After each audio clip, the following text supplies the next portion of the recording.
Assalamu alaikum wa rahmatullah wa barakatuh. Paix sur ceux qui suivent la guidée. Paix et bénédiction sur le prophète sallallahu alayhi wa sallam, sur ses compagnons, ses amis, sa famille, ainsi que sur tous ceux qui le suivront de bonne foi jusqu'au jour du jugement. Alors aujourd'hui, c'est pas pour faire du spectacle, mais je pense qu'il est grand temps d'avoir un discours clair, net et précis sur cette histoire du vote. Parce que, voilà, comme je l'ai souvent dit, il y a des frères qui depuis longtemps ont écrit, ont prévenu et ont expliqué. Tout le monde connaît ce bouquin de l'idéologie islamique française. Vous voyez le bazar. Très bien expliqué, très intéressant. Malheureusement, avant tout adressé à un public universitaire. Alors c'est bien, c'est des efforts louables. Le problème c'est que même pour moi, je ne le dis pas avec arrogance, mais même pour moi, c'est pas toujours facile à suivre. Donc j'imagine pour le musulman ou la musulmane lambda, c'est pas évident. Il faut des frères et des sœurs qui vulgarisent et qui communiquent avec un vocabulaire accessible aux gens pour qu'ils comprennent. Parce que c'est très bien ces bouquins, mais ça s'adresse à des gens qui ont un certain niveau et tout le monde sait que dans une démocratie, c'est la masse qui fait le mouvement. Bref. Alors, par où commencer? Tellement de choses à dire. Tout d'abord, comme je le dis depuis des années, et j'en suis encore plus convaincu, parce que bon, tout le monde sait que dans la vie on évolue. On évolue, moi j'évolue, vous évoluez, tout le monde évolue. Et il y a certaines choses avec le temps dans lesquelles je me suis radicalisé, entre guillemets, c'est un mot à la mode. Et il y a d'autres sujets où je me suis assoupli. Pas pour faire genre, pas pour être acceptable, mais parce que simplement, il y a des points sur lesquels je me désavoue de moi-même, on en parlera, Inch'Allah, et il y a des points sur lesquels je me dis, j'avais raison, mais j'ai pas été assez loin. Alors, tout d'abord, le premier angle sur lequel je voudrais attaquer cette question, c'est le fait qu'il faut absolument que les musulmans comprennent qu'avoir de l'honneur,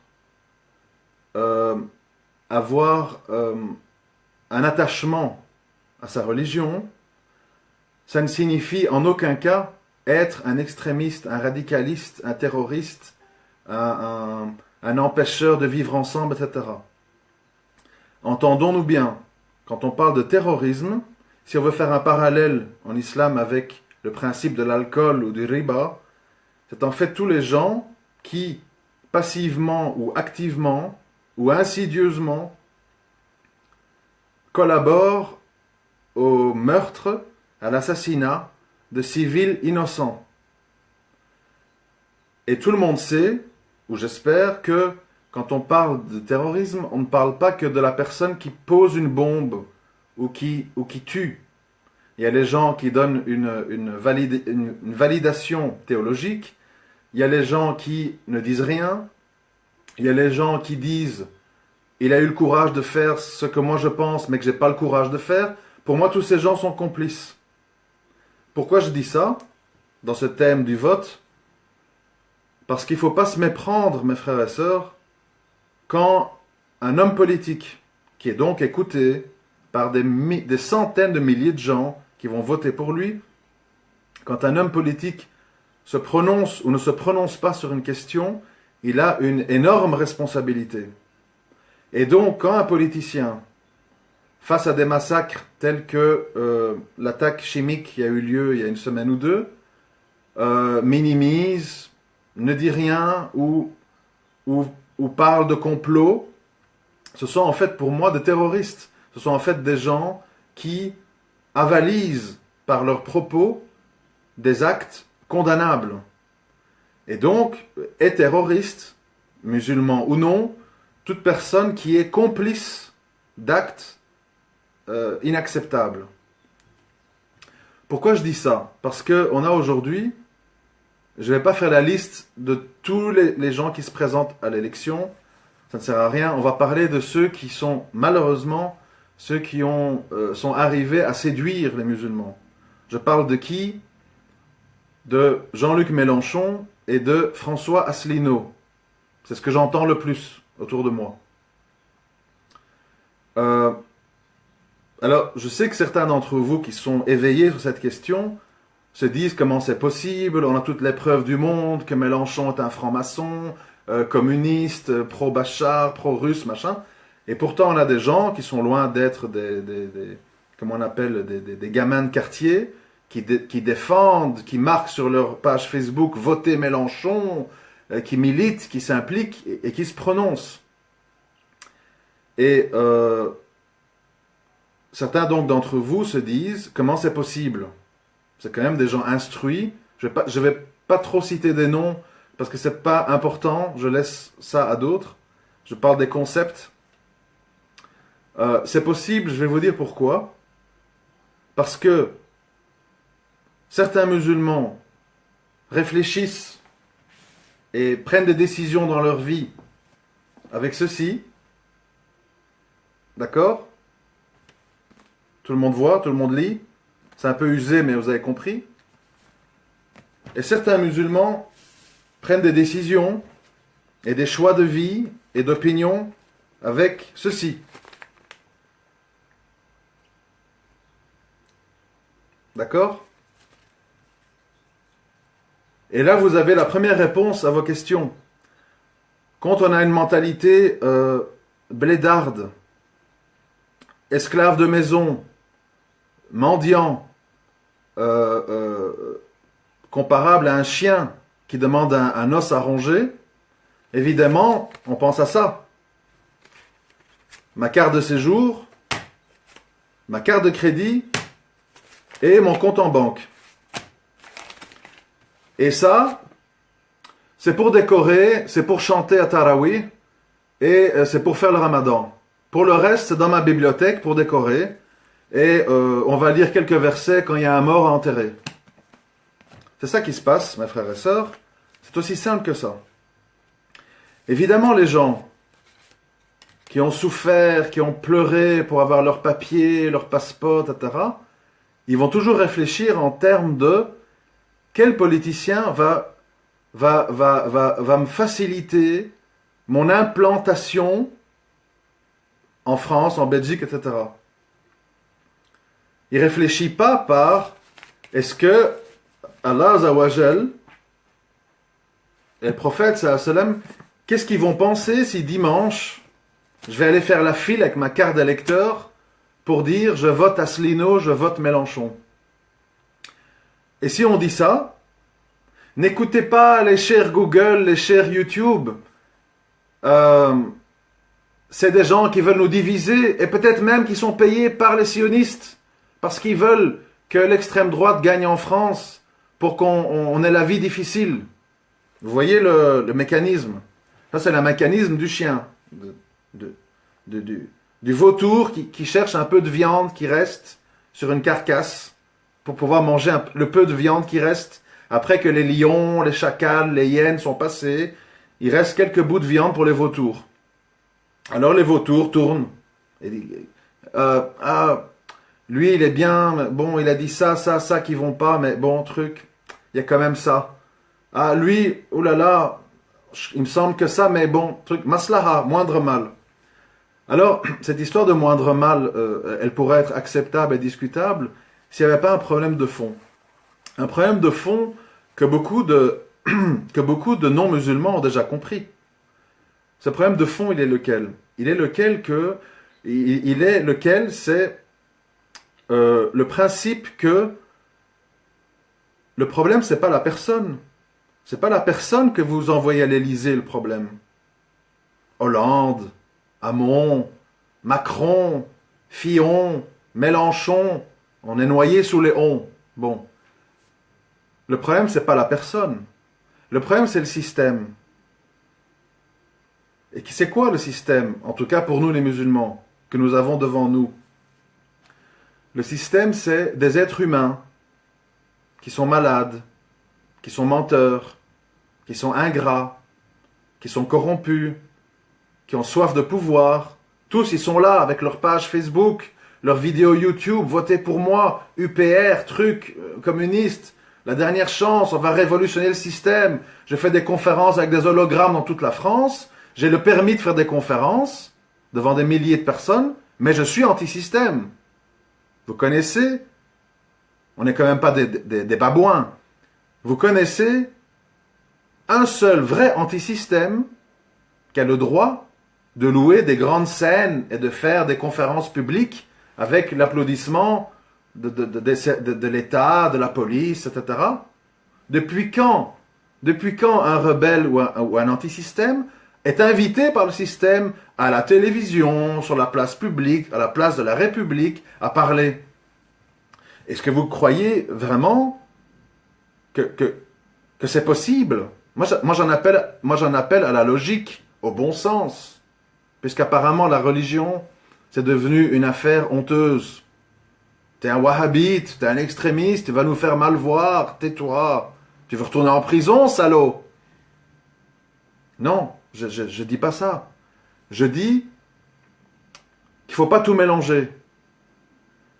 À un moment donné, il faut quand même savoir, j'ai souvent dit, que si on se proclame musulman ou musulmane, il faut accepter les petits inconvénients qui vont avec. On peut pas dire ça et espérer qu'on nous déroule un tapis rouge devant nous, avec des applaudissements et des fleurs, quand on vient avec un livre dans lequel le créateur de l'univers nous appelle à nous prendre nos distances avec les vendeurs de passion et de faux espoirs basés sur sa désobéissance.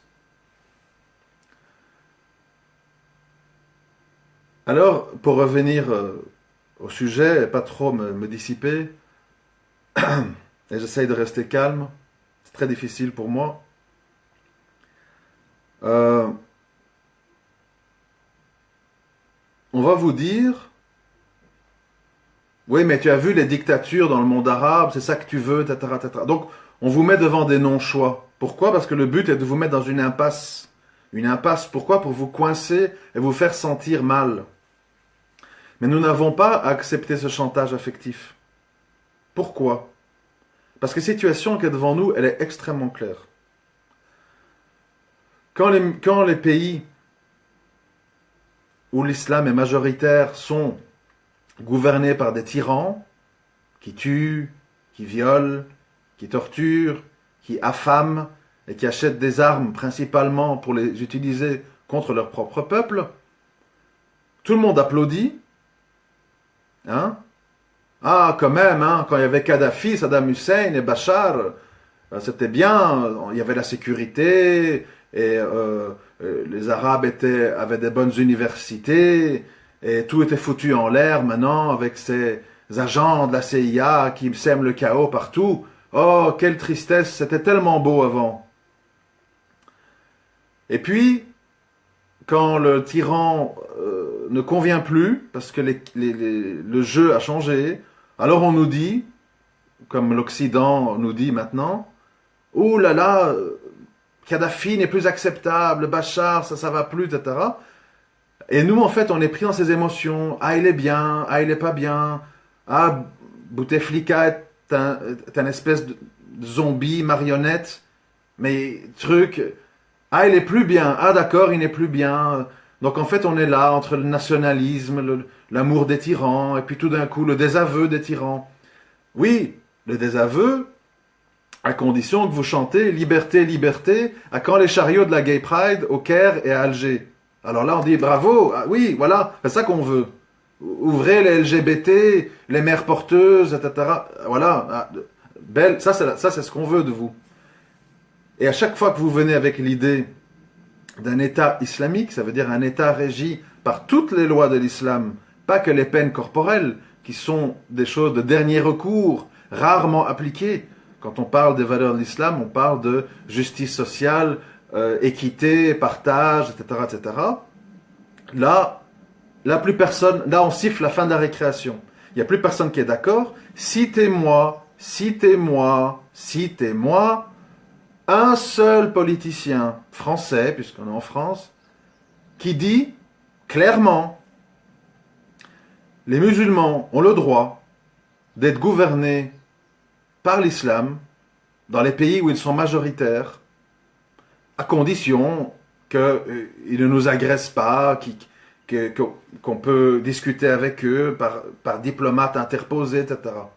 Où sont les politiciens français qui disent ça? Asselineau? Mélenchon? Moi, j'ai pas entendu ça. J'entends pas ça. J'entends des choses d'une banalité affligeante dans lesquelles on tombe à pieds joints. Le système, c'est pas bien, on nous a exploités, Bruxelles est corrompue, il faut que la France retrouve le contrôle de ses lois, il faut sortir de la zone euro et nettoyer le système, qui d'ailleurs est très bien dans le fond, la démocratie, les droits de l'homme, etc., etc. Il faut juste chasser les corrompus, et moi, monsieur propre, j'arrive faire le ménage. Ah, Asselineau, bravo, je t'aime, où est-ce que je peux voter pour toi? Et nous, qui sommes archi prévenus, on suit le mouvement. On suit le mouvement. C'est hallucinant. Mais qu'est-ce que vous voulez que je vous dise? À ce propos, je sais pas, oui. À ce propos, moi je voudrais profiter de ce sujet pour faire une petite mise au point. De nouveau, ça déplaira à certains, ça plaira à d'autres, mais moi, mon but n'est jamais pas celui-là. Ceux qui me connaissent savent comment je fonctionne. Je voudrais faire une petite parenthèse en passant sur le personnage Maamar Metmati. Je vais vous dire pourquoi je parle de lui. Bien sûr, nous avons eu, on va appeler ça des chamailleries. Il en a fait vis-à-vis de moi, j'en ai fait vis-à-vis de lui. C'est un fait. Mais depuis lors, moi j'ai beaucoup réfléchi. Et je vais vous dire, j'ai réfléchi à quoi? J'ai réfléchi dans le sens que nous les musulmans, enfin en tout cas on devrait, je le dis pour moi, hein, après vous faites ce que vous voulez vous, moi je ne veux plus fonctionner par étiquette. Lui il est salafi, lui il est soufi, lui il est chiite, pro-Khomeini, lui est rawafid, lui est acharite, lui machin, etc.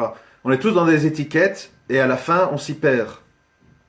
Moi ce qui m'intéresse à un moment donné c'est les propos et les actes et les étiquettes, frères musulmans, machin, etc.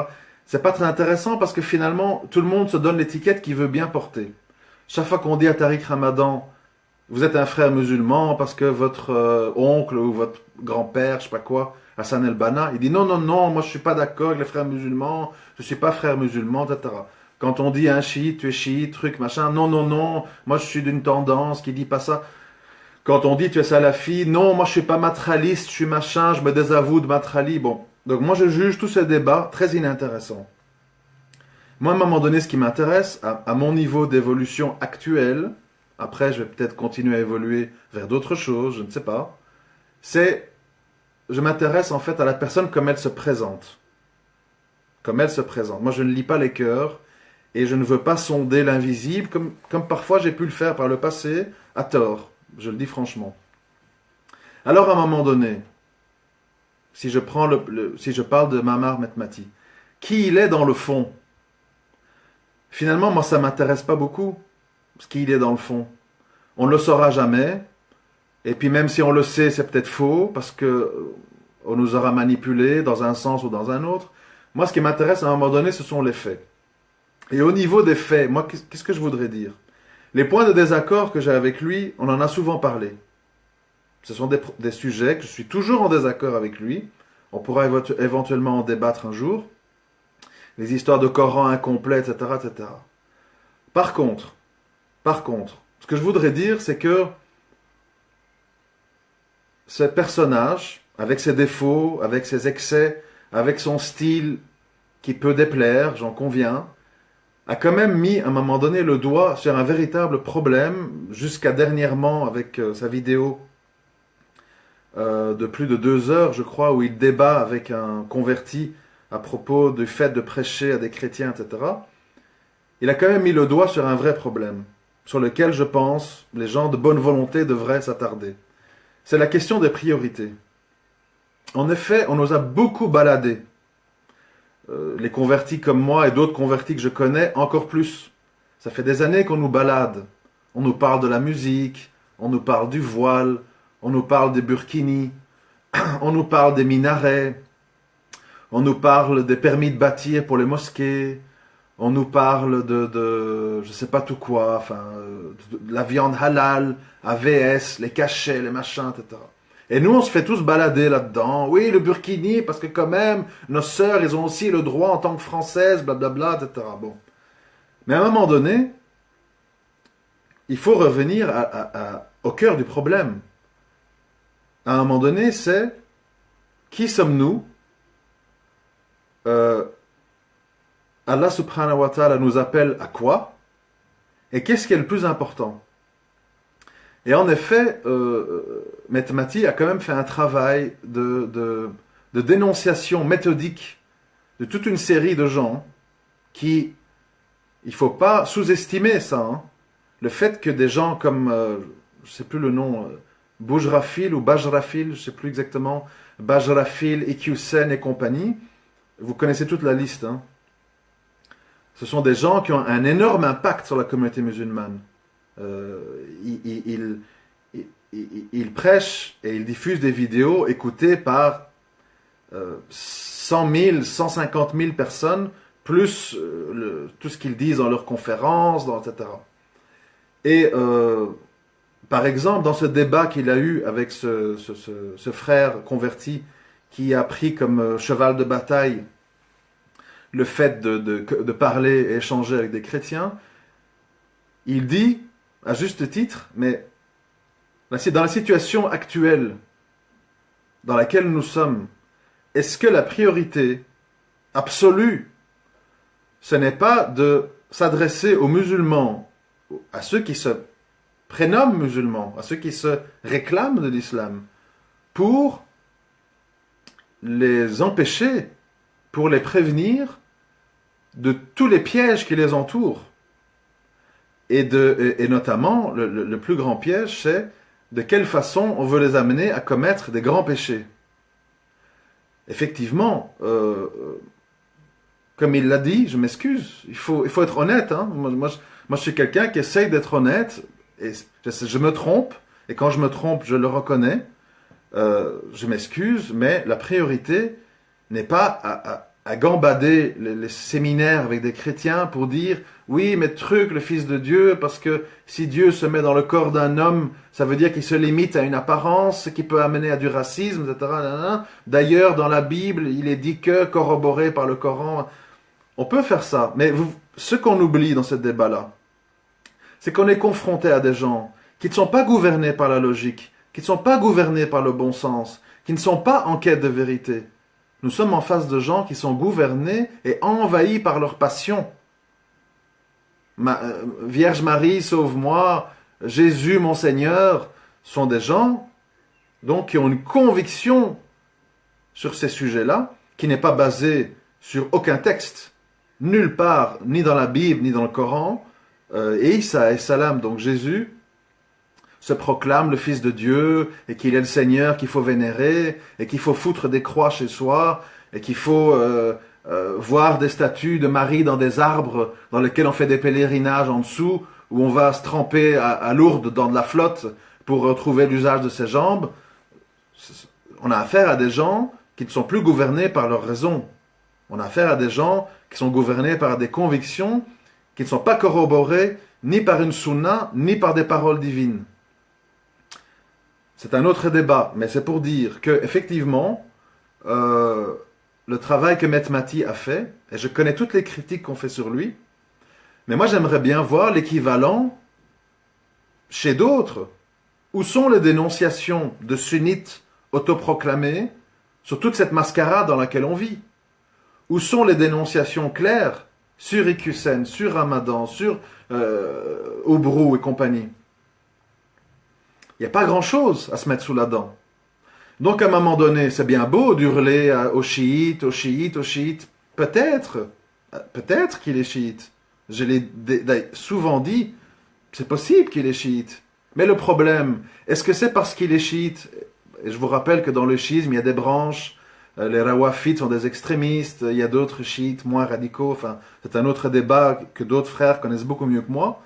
À un moment donné, il faut savoir écouter les bonnes questions qui sont soulevées par des personnes, qu'ils soient d'ailleurs athées, comme Michel Onfray, qu'ils soient communistes, qu'ils soient sionistes, qu'ils soient chiites. À un moment donné, il faut être quand même gouverné par l'honnêteté intellectuelle.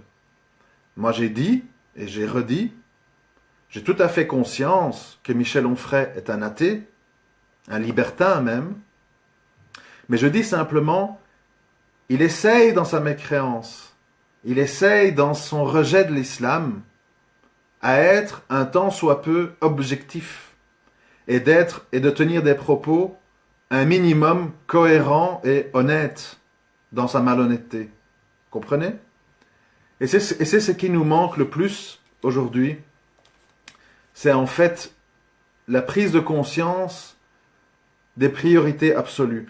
Et la priorité absolue pour un musulman ou une musulmane, et ça j'aimerais que les musulmans qui vont écouter cet audio le comprennent.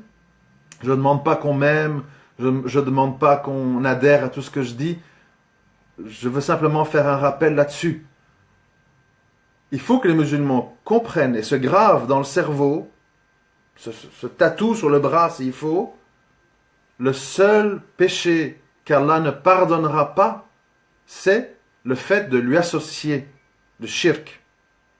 Pour le reste, vos histoires de clopes, de joints, de hijab, de prières à l'heure ou 5 minutes en retard, etc., c'est une autre affaire. Ce sont des choses qui sont critiquables, dans lesquelles on peut se faire des rappels, mais qui peuvent, dans sa miséricorde, si Allah le veut, être éventuellement pardonnées. Mais concentrons-nous sur ce qui ne sera assurément pas pardonné, c'est-à-dire le shirk. Et c'est là où on en vient dans cette histoire de vote et dans la gravité dont il s'agit. Pourquoi on vous dit, oui, mais sur le vote, il y a, comment ils disent le mot, il y a pas de consensus, il y a divergence, voilà le mot.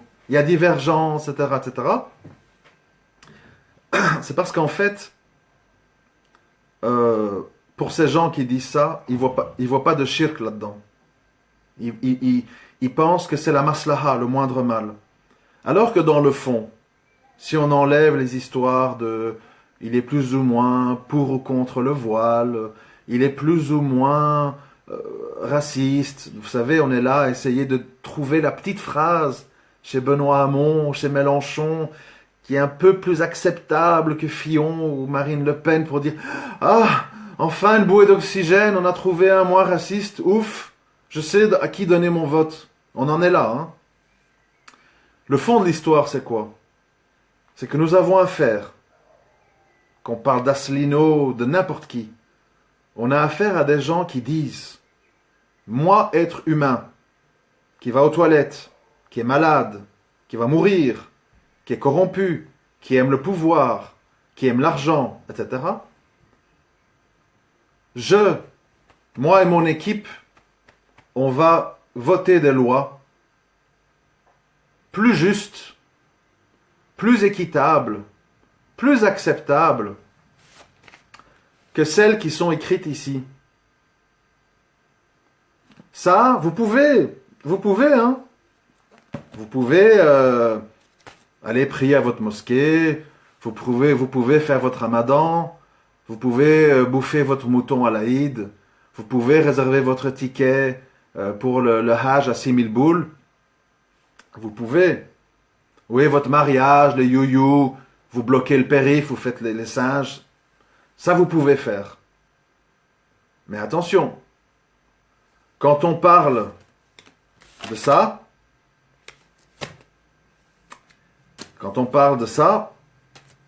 là on s'arrête avec la religion.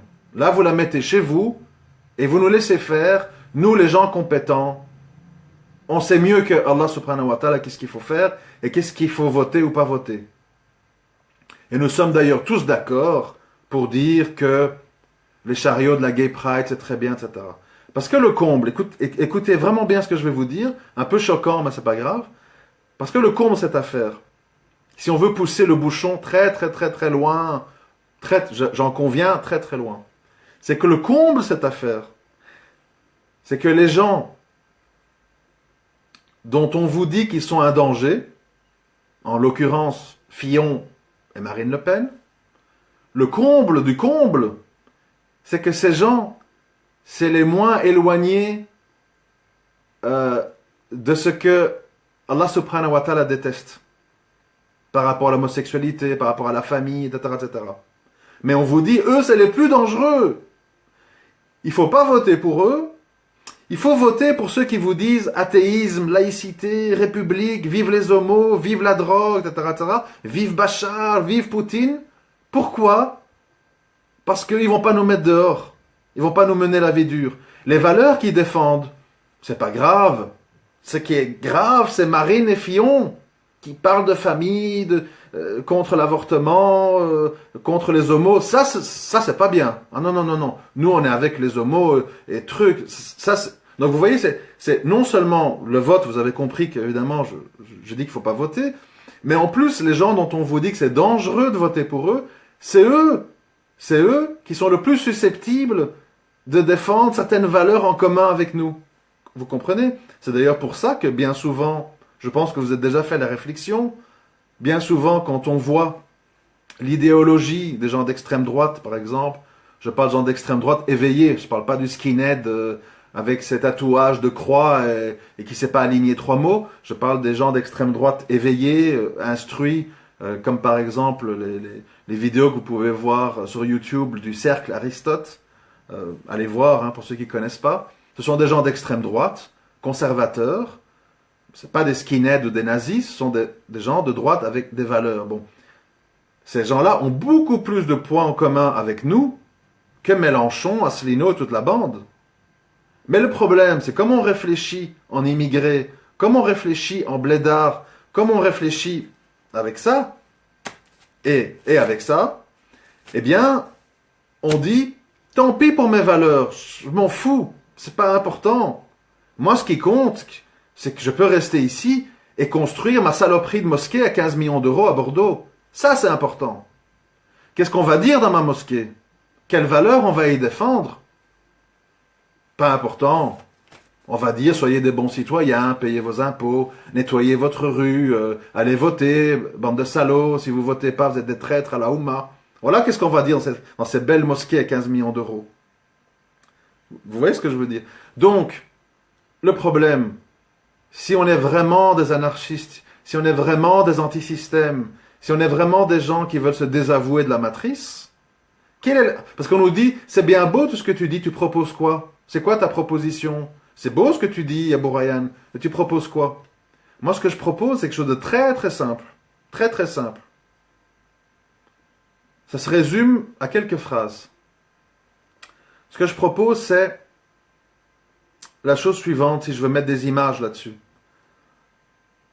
Le beau Titanic, merveilleux, grand, puissant, qui pèse des milliers de tonnes d'acier, avec des moteurs, avec des casinos, avec des feux d'artifice, etc. Il est occupé à couler. Tout le monde le sait, tout le monde le voit. C'est pour ça qu'on nous agite avec la Corée du Nord, Trump, machin. Tout le monde sait que ça coule, mais donc il faut nous occuper. Et on nous dit, allez, allez les musulmans, venez nous aider à sauver le Titanic. Le capitaine Asselineau va sauver le Titanic du naufrage.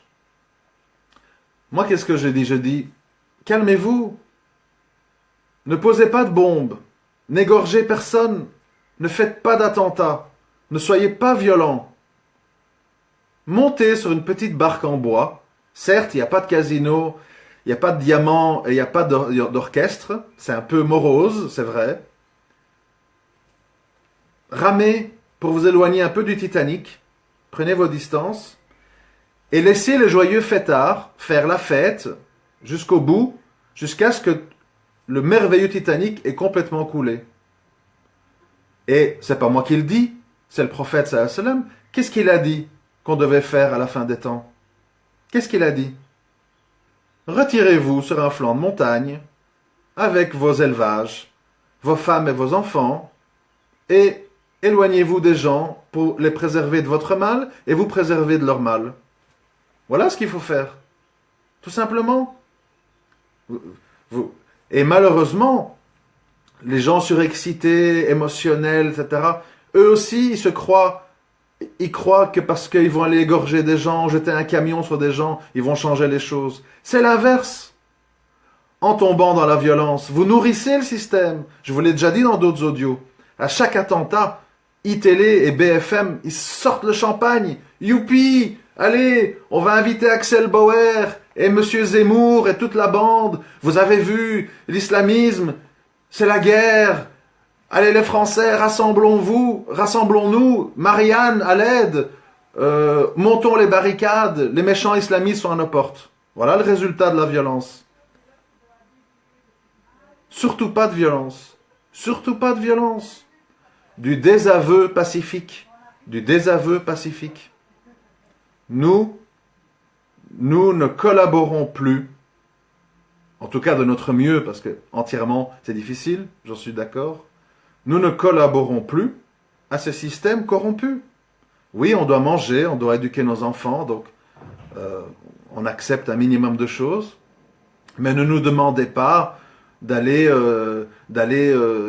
agiter des drapeaux, les musulmans de France avec Asselineau, avec Mélenchon, etc., aller faire les singes de cirque pour servir des gens qui nous crachent au visage. C'est ça l'histoire. Occupez-vous de votre religion, apprenez votre religion, éduquez vos enfants, prenez soin de vous, préparez-vous aux temps difficiles qui s'annoncent. Voilà qu'est-ce qu'il faut faire. Toute action. Je crois que c'est un hadith qui dit viendra un temps, je ne sais pas si on m'entend encore, je vois plus rien qui bouge, c'est pas grave. Viendra un temps où celui qui est assis est préférable à celui qui marche. Vous voyez, et on en est là en fait, c'est-à-dire on est maintenant dans un temps où il faut se retirer de la table de poker. On dépose les cartes et on dit moi je ne joue plus, je ne mise plus, jouez entre vous. Moi je ne veux plus participer à ce jeu. Voilà où on en est. Mais le problème, je vous le dis, parce que je lis les commentaires sur d'autres murs, etc., de musulmans, c'est que nous avons encore cet espoir fou, cet espoir malsain même, de penser que des gens qui s'autoproclament des ennemis d'Allah vont sauver les musulmans. Ils sont là pour se faire élire. Ils s'en foutent de vous. Ils s'en foutent des migrants. Dans le meilleur des cas, ils disent bon, qu'est-ce qu'on fait? Est-ce qu'on va sauver les minorités chrétiennes d'Orient? Qu'est-ce qu'on fait? Oui, c'est des bougnoules, mais ils sont chrétiens quand même. Qu'est-ce qu'on fait? On les sort du trou là-bas? Les autres, non. Non. On a combien? 300, 400 000 morts?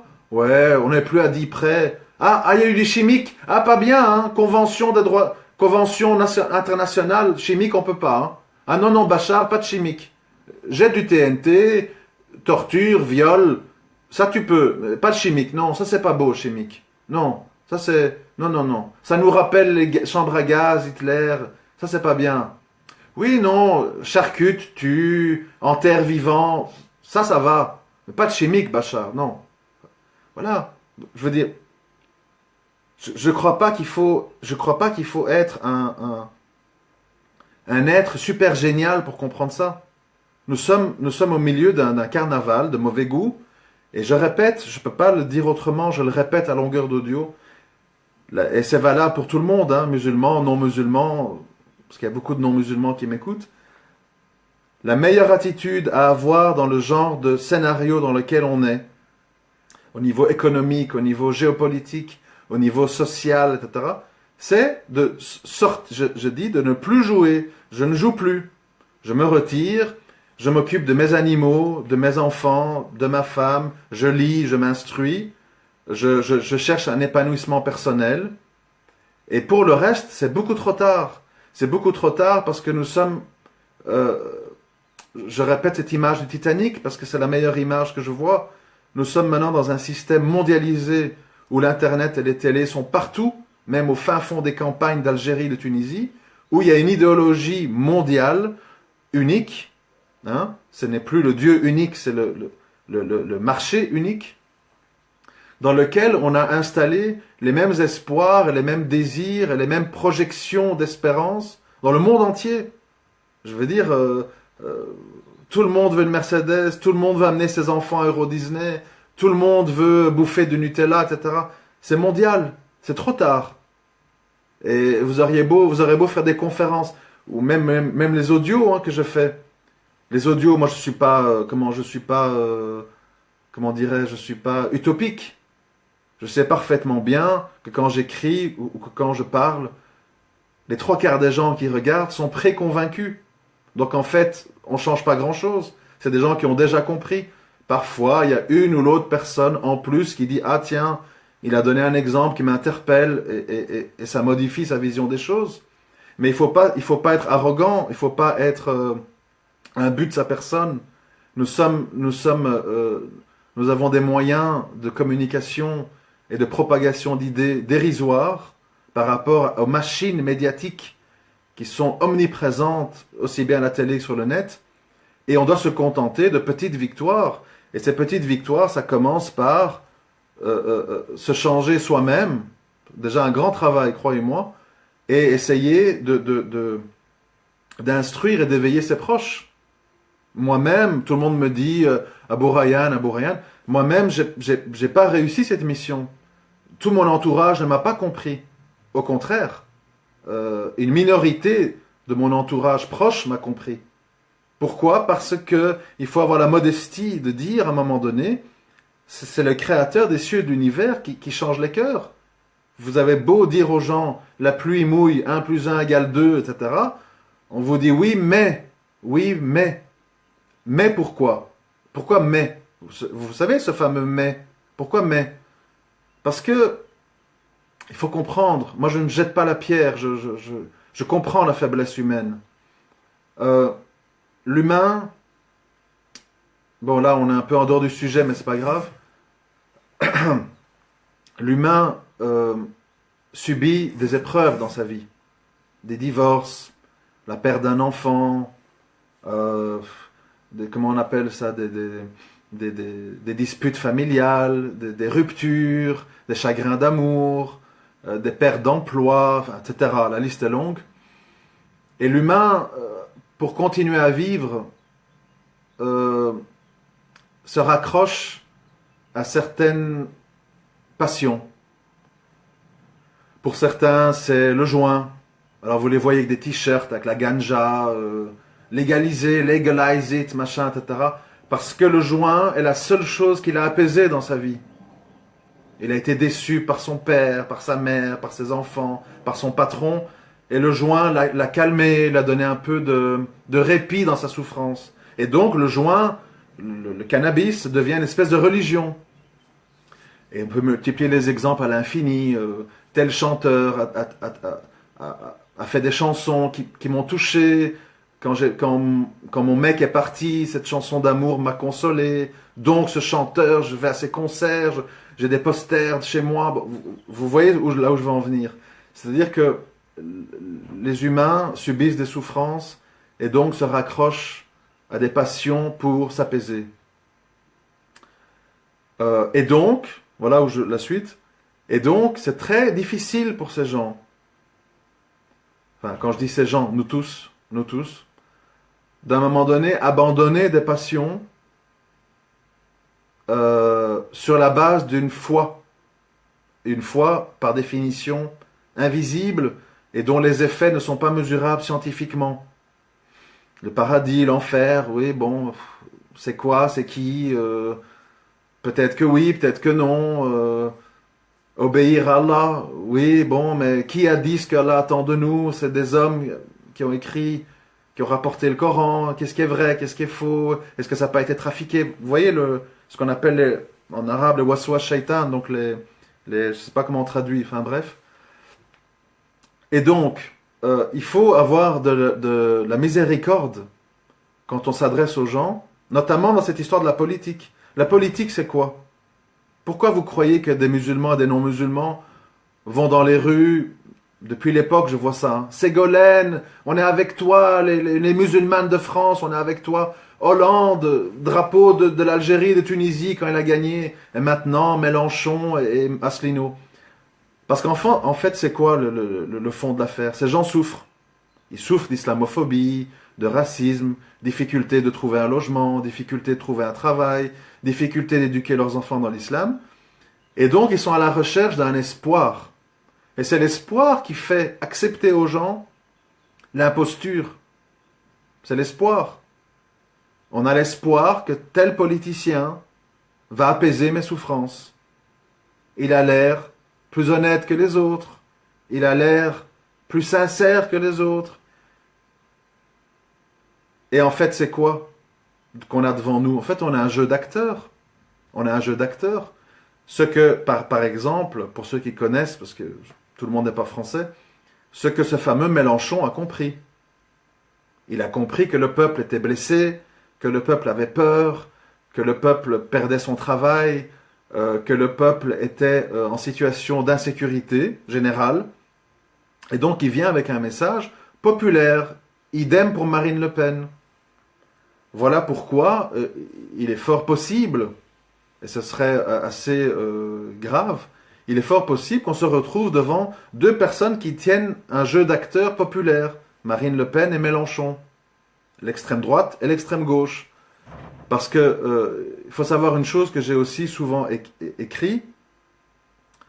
Les gens ne comprennent pas que ce qu'on dit en tant que politicien, en tant que représentant d'une minorité, quand on fait de 1 à 10% des voix, on ne peut pas le dire quand on fait 20-25.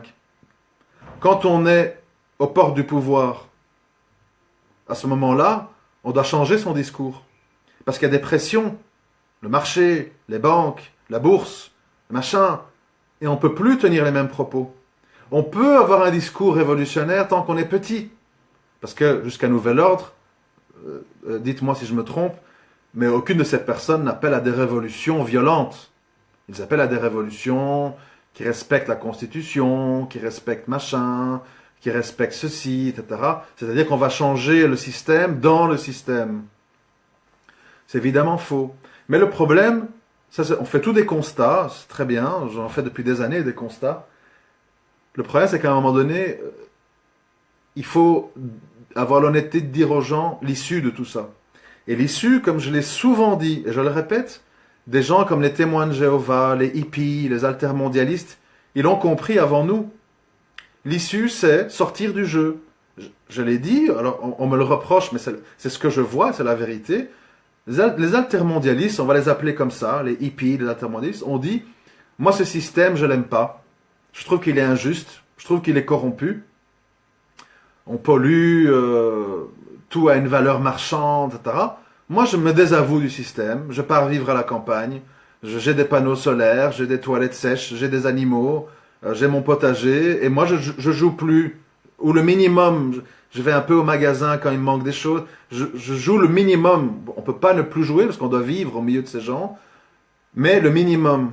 Mais le problème que nous, les musulmans, on a, et qu'on n'a pas encore compris, parce qu'on est attaché à notre confort, à notre sécurité, c'est qu'on veut être des antisystèmes, en vivant dans le système, en vivant dans les villes, en étant là, avec nos kebabs et nos téléboutiques ou je sais pas quoi. C'est impossible.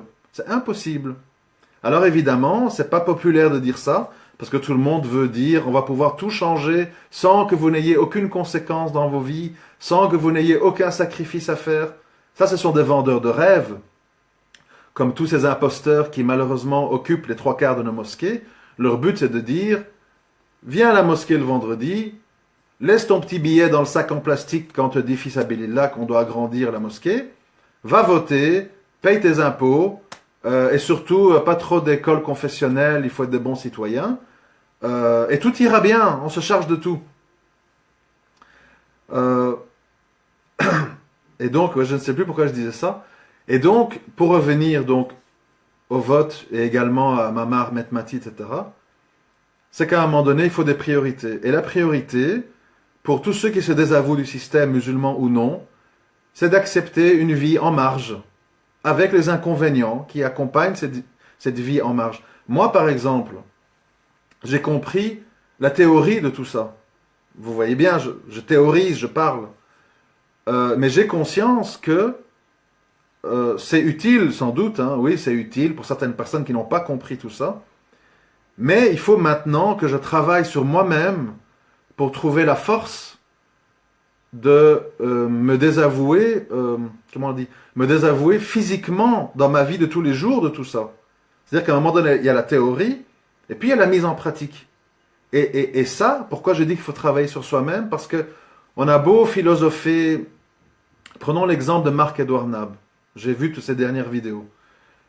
Ce monsieur, qui est un espèce d'anarchiste, un peu chrétien, un peu difficile à définir, désavoue, critique, fait des livres de 1000 pages où il critique tout le système et vive Daesh, c'est très bien, qu'ils font des attentats, ça secoue le système, et ça c'est les vrais Arabes, etc. Le gars, il dit tout ça, mais le gars, il vit à Paris, il a une galerie d'art, il a une vie mondaine, il est là avec son petit chapeau, il philosophe, le jazz, la peinture. Je veux dire, à un moment donné, malheureusement, il y a un manque de crédibilité. À un moment donné, si tu te désavoues d'un système, en théorie, je suis d'accord qu'on ne peut pas changer de vie du jour au lendemain, mais il faut être dans un processus de joindre l'acte aux paroles. Et moi, souvent, je dis que dans leur philosophie ou leur vision de la vie que je ne partage pas, les témoins de Jéhovah ou les altermondialistes ou les hippies, ils ont fait cette démarche. Ils l'ont fait, on le voit. Il y a plein de villages dans toute l'Europe. Faites des recherches sur Internet, si on ne me croit pas, où ces gens vivent entre eux et ne participent plus du tout au système. Ils sont entre eux, ils font du troc, ils ont des monnaies locales, ils s'entraident avec leurs enfants, ils font l'école à la maison, etc., etc. Nous, on n'en est pas là du tout. Alors évidemment, comme on veut jouer dans le système, on cherche quelqu'un qui, même si il crache à plein poumon sur nos frères et sœurs qui se font massacrer en Syrie, ils vont peut-être nous laisser avoir le voile. Et donc on en est là, comme je l'ai dit, on est dans la religion des briques et des voiles. La catastrophe, elle est là. Et c'est pour ça qu'à un moment donné, on me dit, oui, mais comment je peux convaincre mes proches? On me rit au nez, on me traite de farfelu, on dit que c'est cher Google qui m'a influencé, etc. À un moment donné, en tout cas pour les musulmans, c'est revenir avec des concepts simples. Est-ce qu'on va risquer notre paradis éternel et à contrario, l'enfer éternel pour avoir un os à ronger? Est-ce qu'on n'a pas un peu de dignité? Est-ce qu'on n'a pas un peu d'honneur pour ne pas donner sa voix à un gars qui dit « Vive Poutine, vive Bachar, et tant pis pour les 400 000 morts civils » Est-ce qu'on va vraiment aller mettre un bulletin dans un isoloir pour des questions de peut-être je pourrais mettre le voile plus facilement? Ça se résume à ça, notre religion? C'est ça qu'on a compris de l'islam? Alors effectivement, sur ce point-là, je suis obligé d'applaudir des deux mains la démarche de désaveu de quelqu'un comme Mamar Metmati, qui, évidemment, ça tourne à l'obsession, mais on peut le comprendre quand on voit l'armée qui est en face de lui. Monsieur Njai, Iqiyoussen, Oubrou, Nourdine, machin. Il y a du travail de dénonciation. Et si personne ne le fait, eh bien, c'est le vilain petit canard Metmati qui est chiite, qui est méchant, qui est mauvais, qui est truc, qui est américain, qui n'a pas de science, qui ne parle pas l'arabe, qui le fait. Et il faut pas jeter la pierre. Il faut dire, il soulève des questions et il dénonce des choses dont on aurait bien fait de se charger nous-mêmes. Après, pour les désaccords sur certains sujets, eh bien, je pense que Metmati a souvent dit, je suis ouvert au débat, mon bureau est à telle adresse, voilà mon numéro de téléphone, bienvenue chez moi, amenez vos caméras, j'ai les miennes, et nous débattons. Pourquoi est-ce qu'on a peur? Pourquoi est-ce qu'on n'accepte pas de débattre? À cause d'une étiquette, il est peut-être chiite, il est peut-être chiite, et alors? Débattons, et reconnaissons les bonnes choses qu'il fait. Il faut être honnête dans la vie. Et moi, quand j'avais dit que j'ai fait des erreurs, j'ai notamment fait cette erreur dans le passé, qui est comment j'appelle ça? D'avoir le mauvais soupçon. Voilà. Moi, j'ai décidé dans ma vie, depuis quelque temps, de donner le bon soupçon. Le bon soupçon, ça veut dire que je me présente devant des gens, je fais des rencontres avec des gens qui se disent athées, New Age, juifs, policiers, juges, avocats, musulmans, soufis, tablirs, peu importe.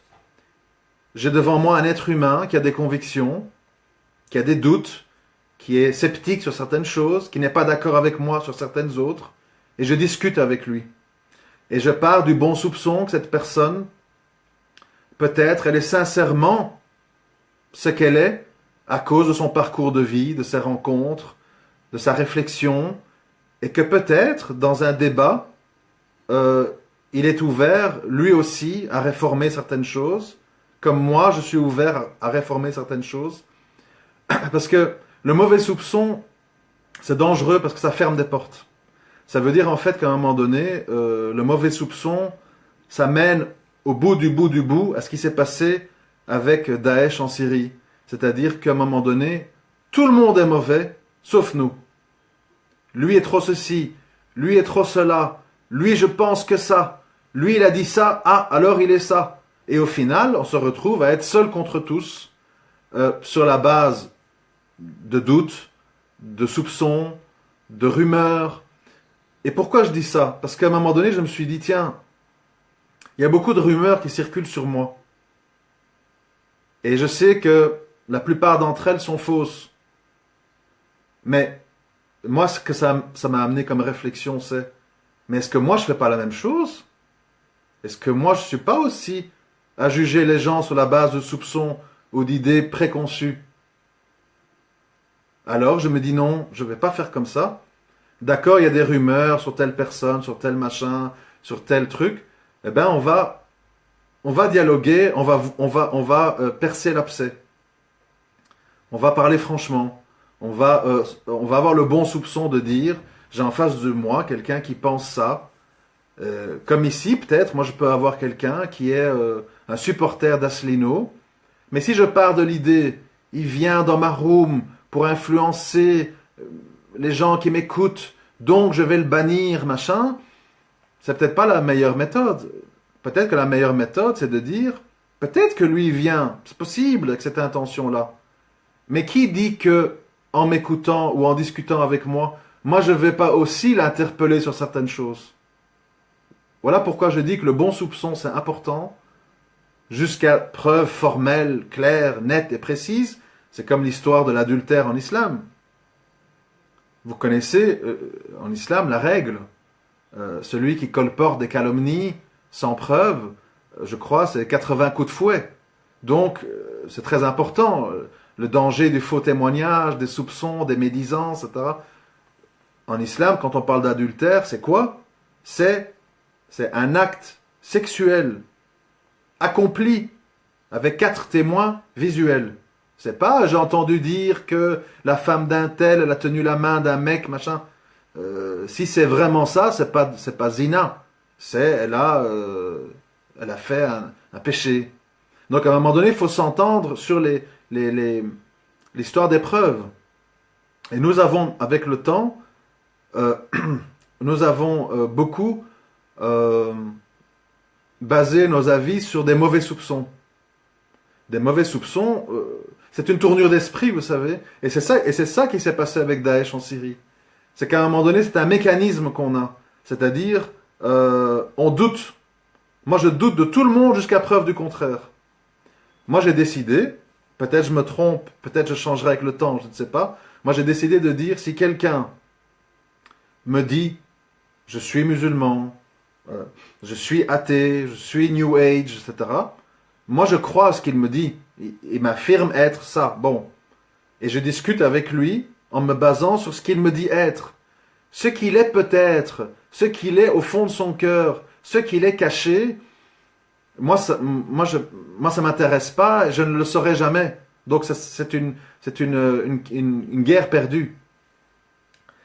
Mais nous, notre situation, elle est bien plus pire que ça. C'est que maintenant, nous avons des gens comme, je sais pas les noms, hein, Alain Soral, Dieudonné, etc., qui, eux, affirment des choses clairement, et les réaffirment clairement, et malgré ça, des musulmans pratiquants, je parle, hein, et malgré ça, on dit, ouais, mais il est quand même comique, hein.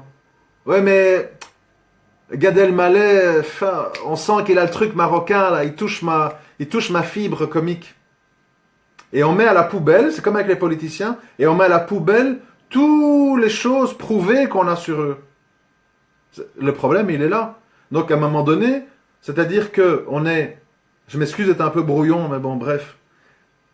À un moment donné, on a des mauvais soupçons sur des peut-être, et on a des bons soupçons sur des c'est sûr. Je rappelle que Dieudonné a dit que ceci est un torchon avec lequel on se truque. Ça ne gêne aucun musulman qui regarde en boucle ses sketchs et qui rigole. Par contre, sur un musulman qui rappelle c'est quoi le tawhid, qui dénonce les imposteurs et tout, on dit oui, mais peut-être que truc, parce que machin, et il fréquente un tel, donc c'est possible que... et on a fait ça sur moi. Moi, c'est depuis qu'on me l'a fait que je me rends compte à quel point c'est dangereux. Parce que je l'ai vécu, moi. Quand on a dit astrologue, quand on a dit il fait des détournements de mineurs, quand on a dit balance, quand on a dit policier, etc. Je me suis rendu compte, j'ai dit, ah mais attends, ça veut dire qu'il faut faire attention de ne pas faire la même chose avec les autres. Attention de ne pas émettre des avis définitifs, tranchés, et de couper les ponts avec des gens sur la base d'impressions, de peut-être, j'ai cru comprendre que... Par exemple, je réexplique pour ceux qui ne sont pas au courant, l'histoire de Balance, ça vient d'où? Ça vient de gens qui sont venus au procès, mon procès avec Jean-Louis, etc., et qui ont entendu, qui n'ont pas lu tout le dossier, qui ont entendu certains propos, et qui ont parlé avec un avocat qui, lui, défend son client, dire des choses. Et sur la base d'un j'ai cru comprendre et un koufar avocat qui défend sa cause m'a dit que, ah ben voilà, affaire classée, Abou Rayhan, j'ai compris qui c'est. Et ça va loin, puisqu'il y a des gens qui sont maintenant absolument convaincus que je suis balance, policier, etc. Vous voyez le danger des rumeurs. Et tout ça basé sur quoi? Basé sur le fait qu'ils ont entendu dans un procès que j'ai écrit à la juge d'instruction pour dire « Je suis étonné d'avoir été arrêté, alors que vous savez parfaitement qui je suis, puisque j'étais fréquemment convoqué par la sûreté de l'État, ou par des policiers en civil, je ne sais pas exactement qui ils étaient, qui me posaient des questions régulièrement, et moi, chaque fois qu'on me convoque, je vais, parce que je n'ai rien à cacher, ni sur le net, ni dans ma vie, je tiens le même discours dans un bureau de police, ou sur Paltalk, ou ici. Moi, on me convoque, je vais. On me pose des questions, je réponds. Et donc, j'ai dit, je suis étonné d'être arrêté, alors que la police, la sûreté de l'État, me connaît parfaitement bien, puisque je suis fréquemment convoqué. Eh bien, le fait d'avoir entendu fréquemment convoqué, sûreté de l'État me connaît, pourquoi je suis arrêté? On dit, ils travaillent avec eux. C'est comme ça que ça fonctionne. Et ça, c'est une maladie très dangereuse, qui est de tirer des conclusions sur des impressions, sur des demi-vérités, etc., etc. Et évidemment, on ne peut pas parcourir la ville avec des pancartes « Je ne suis pas, je vais t'expliquer, etc. » À un moment donné, on dit « Qui a le mauvais soupçon ?» On peut pas courir. Astrologie, même chose. Astrologie, tout part de quoi? De propos que j'ai tenus qui disaient la chose suivante, pour ceux qui ont raté les épisodes dans le passé, qui disait, avant l'islam, j'étais quelqu'un qui était très instruit dans ce domaine, et j'ai expliqué la différence entre l'astrologie et les horoscopes, en disant l'astrologie, c'est l'étude des caractères en fonction de la date de naissance, etc. Les horoscopes, c'est prédire l'avenir, etc., etc. Donc il y a une différence entre les deux. J'ai beaucoup lu sur ce sujet avant l'islam, et j'ai dit, d'ailleurs, le prophète sallallahu alayhi wa sallam a parlé dans un hadith de ce sujet en disant que les djinns vont au dernier ciel et ils écoutent ce qui se dit et ils rapportent certaines vérités mélangées à plein de mensonges. Et c'est pour ça que vous avez des gens qui disent ah mais tel astrologue ou tel voyant il m'a dit ça, c'est impossible qu'il ait pu deviner, c'est vraiment vrai, mais il ne dit pas les 45 autres choses qui sont fausses. Donc c'est une méthode en fait d'égarement qui consiste à, pour faire accepter et croire plein de mensonges, et pour qu'on associe à Allah, on dit quelques vérités. Alors c'est pas moi qui l'a dit, c'est le hadith du prophète sallallahu alayhi wa sallam que vous pouvez retrouver dans le site sajidin.com section astrologie. Et le fait d'avoir dit ça, ça a été traduit par, c'est un astrologue qui défend l'astrologie, et d'ailleurs il dit qu'il y a des vérités là-dedans. On se désavoue de lui, c'est un mouchrik, machin, etc. Donc, ce que je veux vous dire, pourquoi je parle de tout ça, pour vous dire, attention aux mauvais soupçons. Parce que le mauvais soupçon, ça ferme des portes, ça empêche le dialogue, et ça peut faire commettre des injustices. Et si quelqu'un se présente à vous en athée, en chiite, en sunnite, il faut le prendre pour argent comptant. Et parfois, on le voit, être sunnite n'est pas une... comment on appelle ça, n'est pas un visa pour dire c'est un type bien. Combien de sunnites sont des hypocrites? Combien de sunnites sont des corrompus, des manipulateurs, des savants du palais, des prédicateurs corrompus? Être sunnite ne veut pas dire qu'on a tout gagné. Donc je vous dis, il faut arrêter avec les étiquettes. Il faut arrêter avec je suis soufi, je suis sunnite, je suis djihadiste. Oui, d'accord, tu es djihadiste, mais ça veut dire quoi? Tu égorges des innocents, tu jettes des camions sur des civils, c'est quoi djihadiste? Ça veut dire quoi? Voilà. Donc à un moment donné, moi en tout cas, c'est ma position, les étiquettes ça m'intéresse plus. Et j'ai même pas envie de le savoir, ça m'intéresse pas de savoir que pendant les vacances d'été, tu vas dans une waliya soufia, que tu chantes, que tu danses, ça m'intéresse pas. Moi ce qui m'intéresse c'est de dialoguer avec toi de certains sujets, le vote, le tawhid, le machin, le tarot, la hijra, l'état islamique, et d'avoir ton avis et de discuter avec toi. Qui tu es, tu vas jamais me le dire, ou tu vas peut-être me le dire et j'ai une mauvaise idée à l'avance de ce que c'est, donc j'aurais pas envie de parler avec toi.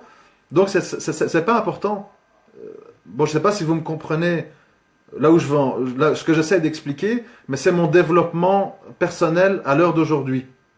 Ça fait quand même plus d'une vingtaine d'années que je suis là-dedans, et j'ai vu tellement de gens manipuler les étiquettes pour essayer d'avoir des passes droits et de vous faire croire qu'ils sont plus proches de vous qu'un autre, qu'au final, voilà, je suis plus preneur de ça.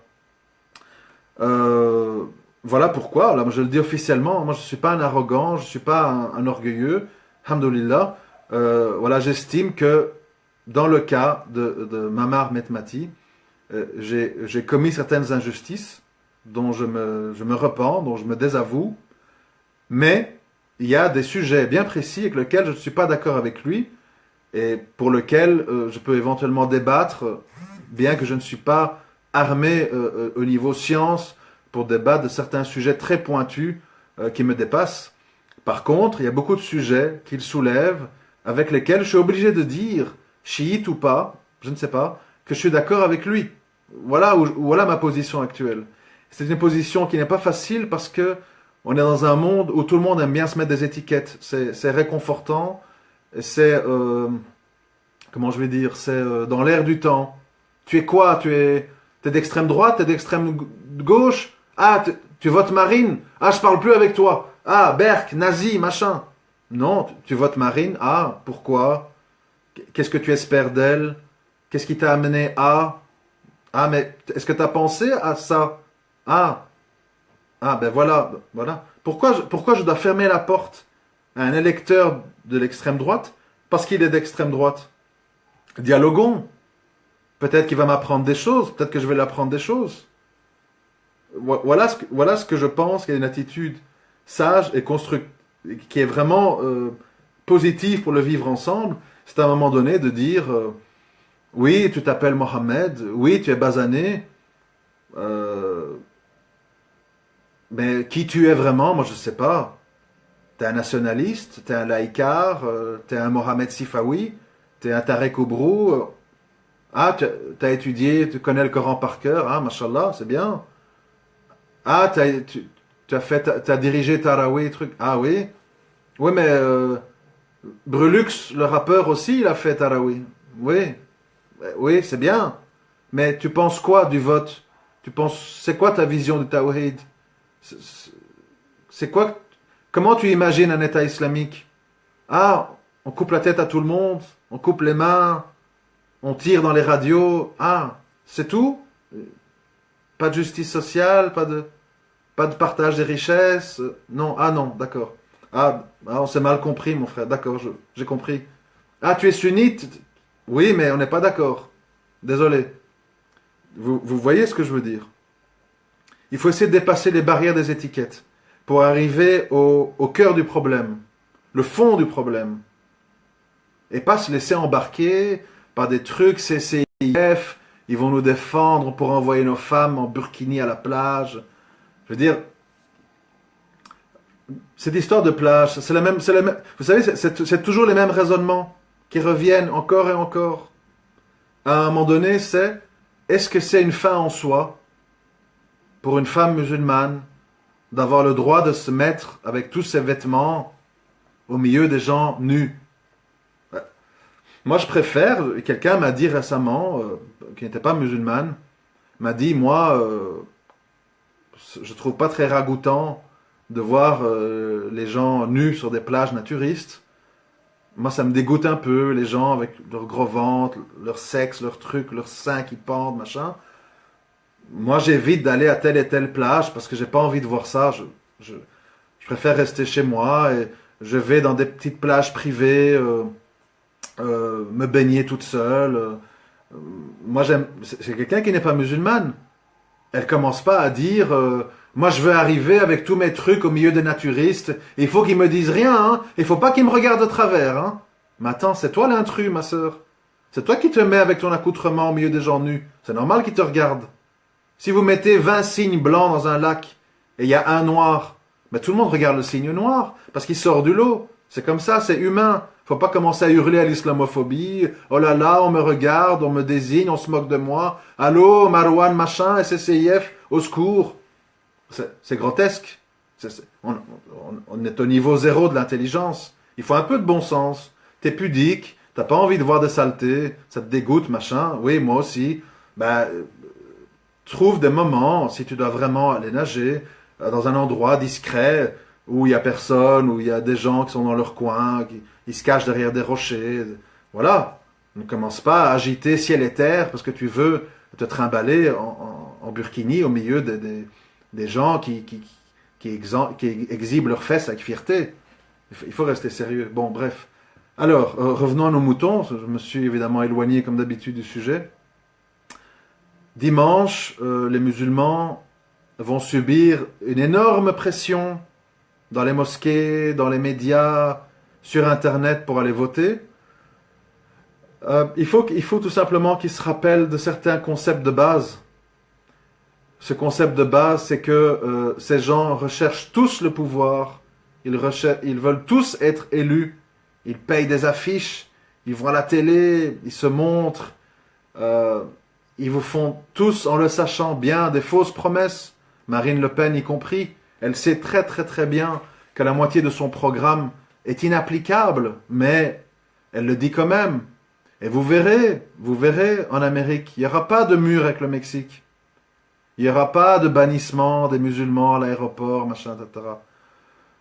Pourquoi? Parce que tout simplement, comme je l'ai dit, il y a un système mondial qui est basé sur le libre-échange, qui est basé sur la liberté de mouvement, et tout ceci est inarrêtable. Mais comme les gens ont peur, et comme les gens sont manipulables et sont pleins de faux espoirs, eh bien on sert à chacun ce qu'il a envie d'entendre.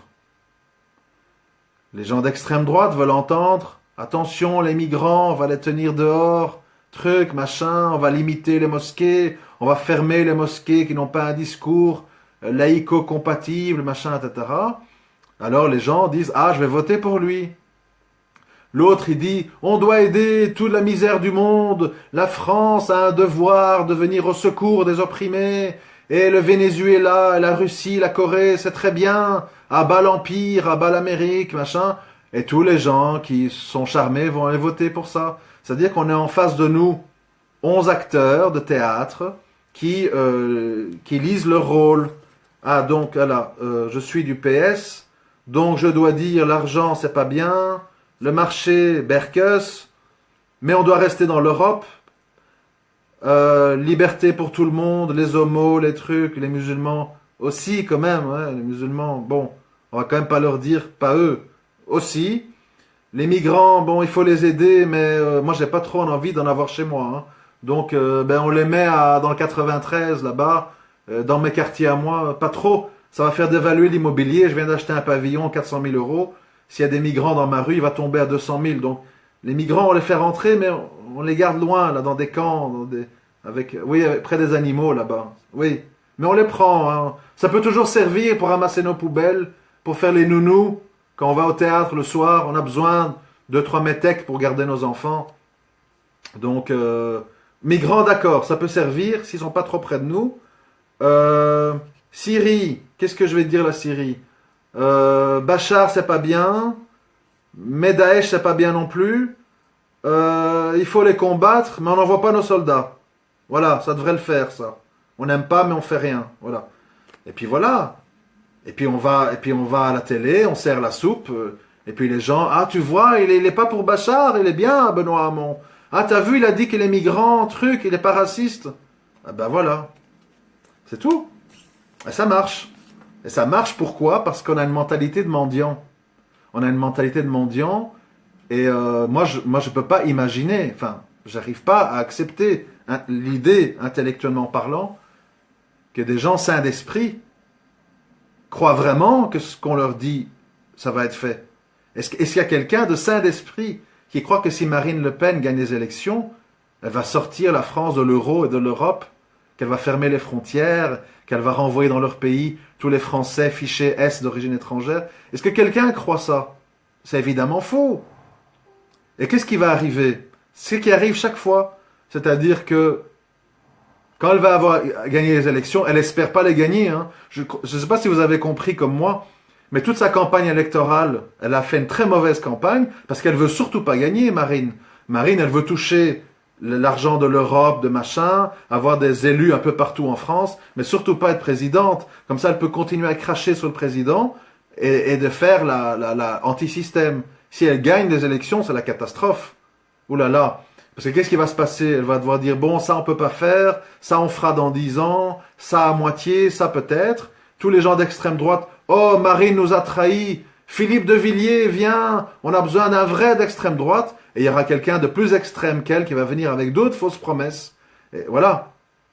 Donc, mais les gens sont pleins d'espoir. Jeanne d'Arc, vive la France, Marine, au secours. Alors Marine, elle est là, elle fait sa pièce de théâtre, en bonne avocate qu'elle est. Oui, les étrangers, machin truc. Et les gens sont pleins d'espoir que Marine va nettoyer la France. Marine va rien faire du tout. Elle espère surtout pas gagner, Marine. Surtout pas. Mélenchon, même chose, ce serait la catastrophe. Et s'ils parlent comme ils parlent, parce qu'ils savent qu'ils vont perdre. Pourquoi vous croyez que Macron, Fillon, tiennent des discours un peu comme ça, moitié-moitié, tantôt un peu raciste, tantôt un peu moins, tantôt pro-ceci? Parce qu'eux, ils pensent qu'ils peuvent vraiment gagner. Donc ils disent, bon, on doit faire attention de ménager tout le monde. Mais les autres, ils savent qu'ils ont perdu d'office. Alors ils gueulent, le système dégueulasse, on va tout nettoyer, et machin, et Che Guevara, c'est moi, et moi, la nouvelle Jeanne d'Arc, je vais rétablir la République. Ils disent ça parce qu'ils savent qu'ils vont jamais gagner. Mais les gens comprennent pas comment ça fonctionne, la politique. C'est-à-dire que plus le discours est radical, quand il est lié au non-espoir de gagner. Et plus on pense qu'on va gagner, plus on tient un discours moitié-moitié. Parce que tout le monde sait que quand on gagne, eh bien, il faut tenir compte de nos accords avec les États-Unis, il faut tenir compte de l'Allemagne sans qui on crève de faim, il faut dire que Bachar c'est pas bien, mais pas trop parce qu'on veut pas envoyer des soldats contre lui. Et c'est ça la politique. C'est quand on a le pouvoir, on tombe inévitablement dans le moitié-moitié. Et ceux qui gueulent, c'est ceux qui gagnent pas. Et quand ils vont gagner, ils commencent à gueuler moins. C'est comme ça que ça fonctionne. Et je vais vous dire ce qui est grave. Je vais vous dire ce qui est grave. Ce qui est absolument scandaleux, c'est que c'est un... Enfin, je ne veux pas faire de l'auto-flagellation, mais il faut être honnête. Ce qui est grave, c'est que c'est un... J'allais dire un pauvre mec, c'est un peu exagéré. C'est que c'est un... Je sais pas quel mot utiliser. C'est que c'est un... C'est un petit gars comme moi qui doit dire ça. C'est quand même fou. C'est quand même fou que c'est moi qui dois dire ça. Moi, j'aimerais entendre un représentant important des musulmans dire ça. Quelqu'un qui est écouté par des centaines de milliers de musulmans. Et je ne peux pas croire qu'ils ne comprennent pas ça. Je ne peux pas le croire qu'ils ne comprennent pas ça. Donc, s'ils le comprennent, c'est que ce sont des gens malhonnêtes. C'est que ce sont des gens corrompus. Et là, c'est encore plus grave. Et là, effectivement, il faut mettre en garde contre eux, comme certains le font. Voilà un peu la situation. Et je sais très bien que quand on tient ce discours, parce que tout le monde n'a pas la patience que j'ai, je sais pas, je parle depuis combien de temps? 1 heure et demie, imaginez-vous. Tout le monde n'a pas la faculté comme ça à s'expliquer. Beaucoup de gens disent voter c'est haram, c'est du shirk, machin. Les personnes en face comprennent pas. Donc beaucoup de gens sont blessés quand ils sont pas compris. Oui, mais dans ma famille, j'ai expliqué, ils ne comprennent pas, etc. Il faut vraiment, à un moment donné, prendre le temps de différencier. Ça, c'est important, par contre. C'est important de différencier les gens qui sont égarés. Allah, il en parle dans Surat Fatiha. Les gens qui sont égarés, donc ça veut dire égaré. Vous savez quand quelqu'un, qu'est-ce que ça veut dire égaré en français? C'est quelqu'un qui est dans la rue. Je dois aller à gauche ou à droite? C'est où que je dois le rendez-vous que j'ai? Je ne trouve pas. Monsieur, vous pouvez m'aider? Ça, c'est un égaré. C'est quelqu'un qui en fait n'a pas beaucoup d'orgueil, n'est pas là pour vendre quoi que ce soit, mais il est perdu. Ah, à la mosquée, on m'a dit ça, ma mère m'a dit ça, mon frère m'a dit ça, BFM dit ça, je comprends plus rien. Asselineau, Mélenchon, Hamon, qu'est-ce qu'il faut faire? Quoi? Fillon et Le Pen défendent plus nos valeurs que les... Quoi? Mais on me dit l'inverse, on me dit que c'est ceux qui sont pour les homos, la drogue, et Bachar qui sont bien. Je comprends plus rien. Au secours, à l'aide. Donc il faut différencier ces gens-là, à qui il faut parler, avec rahma, avec patience, avec tendresse, enfin tendresse, non, vous voyez ce que je veux dire, avec pédagogie, et les autres qui sont là, ouais, non, truc, quoi, je dois étudier ma religion, t'es qui toi pour me dire ça? Moi je connais bien ma religion, moi je suis né dans l'islam, toi t'es quoi? Un converti? Ah, t'as mieux compris que nous, c'est ça? Nous on est né dans l'islam, qu'est-ce que tu vas nous apprendre? Là vous perdez votre temps. Là il faut plier bagage, qu'Allah te guide. Tiens, bonne lecture. Voilà, bonne lecture, tiens, voilà. S'il te plaît, à bientôt. Là, il n'y a rien d'autre à faire. Mais avec les gens égarés, modestes, un peu perdus, musulmans ou non, il faut avoir la patience d'expliquer. Je sais que c'est pas facile mais il faut pas oublier qui on était nous avant. Nous aussi on comprenait pas. Nous aussi on était plein de faux espoirs. Moi, vous croyez que j'ai pas été manipulé, que j'ai pas été un égaré? Moi, j'ai aussi cru jusque tard, je sais plus quel âge, j'entendais NTM. Et qu'est-ce qu'on attend pour mettre le feu, truc? Ah, voilà, enfin quelqu'un qui truc. Vous voyez? Et puis, qu'est-ce qu'on voit? Ah, tiens, un Cool Chain, un Mercedes. Joy Star fait l'homo dans les films. Ah, zut. Oh là là. Pendant des années, j'ai acheté leurs disques et j'y croyais. Hein?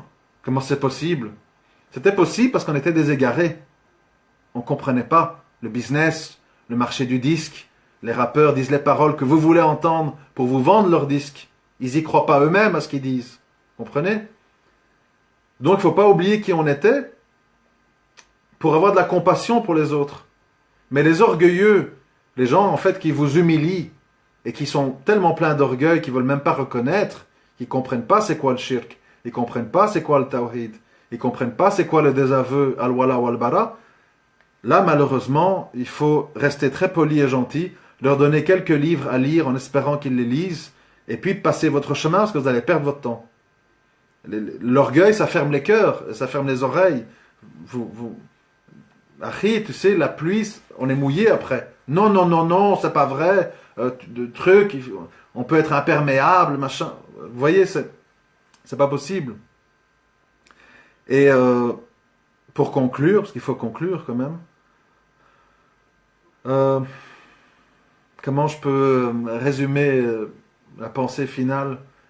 C'est, si on veut prendre un peu de hauteur, parce que là on est un peu dans les marécages, dans les fosses sceptiques, si on veut prendre un peu de hauteur, à un moment donné, nous tous, qu'on ait compris, pas compris ou à moitié, on ne doit jamais oublier que nous sommes ici de passage, dans un monde qui a toujours été imparfait, un monde qui a toujours été injuste, un monde dans lequel la plupart de nos vies sont faites d'épreuves, de désillusions, de trahisons, de déceptions, et parfois de petits bonheurs, la naissance d'un enfant, un mariage, l'amour, etc.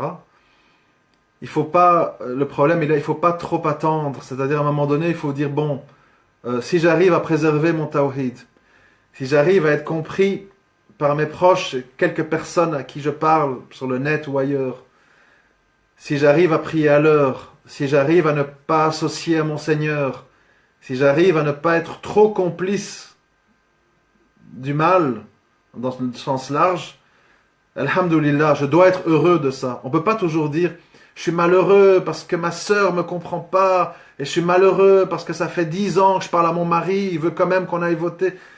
Je veux dire, à un moment donné, si on ne fait que voir ce qui ne va pas, et nos déceptions, ça devient une sorte de qibla, ce négativisme. Et là, on a le résultat dans lequel on est aujourd'hui. C'est beaucoup de musulmans sont déprimés, sont pleins d'idées noires, parfois proches du suicide, sont désespérés et commettent malheureusement des actes de violence contre-productifs. Pourquoi? Parce qu'ils sont impatients, ils sont pleins d'espoir utopique. Et l'espoir utopique, c'est de croire que sans la volonté divine, la majorité de l'humanité va comprendre, va adhérer, etc.